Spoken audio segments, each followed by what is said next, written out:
Hi there, welcome to Lamlam's audiobook novel channel. Today's story is titled, Donavon's Lost Luna.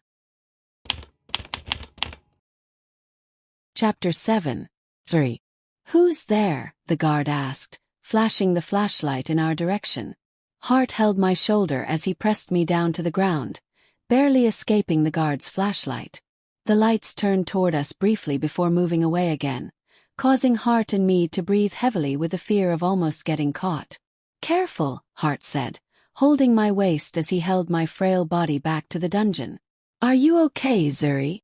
Hart asked as we reached the dungeon's entrance. I think you should leave now. I'll wear this sweater tonight and hide it somewhere tomorrow, I said as I turned to head back into the dungeon. I'm sorry, Zuri, and I promise we'll get through this together, Hart said softly. His forehead pressed against mine, holding my face gently before kissing my forehead. Thank you too, Hart, I said and turned to leave. I'll bring you medication from the infirmary tomorrow, he said, dragging open the metal bars of the dungeon for me to go in. Good night, I said before the darkness enveloped me, and I stared blankly into nothingness. The brimming tears I'd been holding back were becoming unbearable, and I fell to the ground, seeking support from the wall, trembling like a leaf in the wind. Tears burst from my face, streaming down like an overflowing river. My lips quivered as a heart-wrenching sob escaped. It was followed by another and yet another.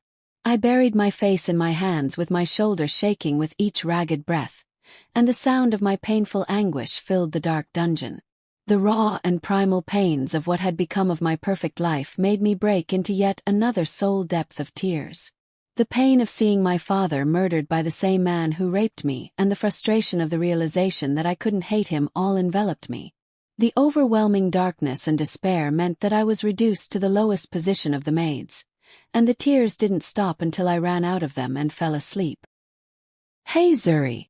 I heard Hart calling my name, waking me from my deep slumber.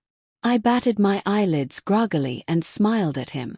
Stop smiling and take this, Hart said as he handed me a pain reliever. How'd you get this? I asked and he smiled. The nurse from our pack was assigned to take care of their pack infirmary, he said, and I passed the drugs to me. From the metal ring, she handed me a bottle of capped water. Here, take this, he said, and he handed the drugs to me while he took the water from me to uncap it. I'm leaving. Make sure you throw them both into the dark or a corner. I wouldn't want you to get in trouble, he said, standing up to leave. I nodded and watched his figure leave, standing up to tug off the sweater hem, and the soft fabrics of the cloth rubbed against my hand and my fingers as I held my fingers wrapped around it and held it above my head. The sweater brushed against my shoulder, and I let its softness hang in my hands, revealing the pale skin beneath. I quickly moved to my maid uniform in the corner and swapped it with the sweater and black gown, just as the porter tapped her stick on the door. I kicked the bottle of water and the medicine into a corner as the porter's eyes ran down through my body. Take the scrub and clean the pack house, he said with an intense glare before leaving. I heaved a sigh of relief and walked out of the open door, taking the pail and the mop that had been placed beside the door to the pack house. My body swayed frailly as I walked to the pack house, noticing the elders from the hotel yesterday entering the pack house. Where is Alpha Donavon? They asked, and I nodded my head without an idea of what they were insinuating. They must have thought that their plans had succeeded and were here to execute their scheme. I smiled sadly at the fact that I'd saved him, but I didn't dare say a word about it to anyone. Leave the path, one of them yelled and walked towards me, pushing me out of the wide path. I stumbled backwards and collided with a strong muscular presence, catching a whiff of a familiar scent as I heard his angry voice behind me. Are you going to stick to me like an imbecile or just give way unless you want to die? Alpha Donavon growled, and my body trembled with fear before I dragged myself to the corner of the room and bowed apologetically. Why do you barge into my house like buffaloes? Donavon asked the elders who were stunned, for a bit before composing themselves back. Where were you last night? One of them asked. How do my whereabouts concern you? Donavon retorted. Well, we got the news that there was something fishy about you yesterday. Also, The elder was about to continue when Donovan cut him off. The woman you planted inside my room after you drugged me came to you to complain, right?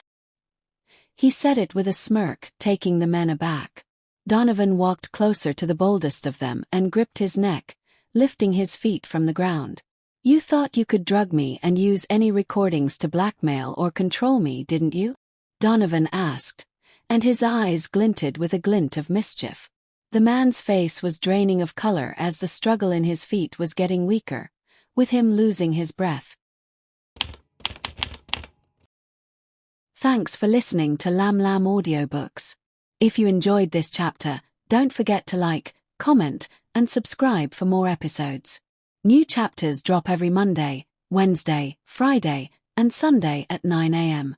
Stay tuned, because in this story, nothing is ever what it seems. Until next time, keep listening.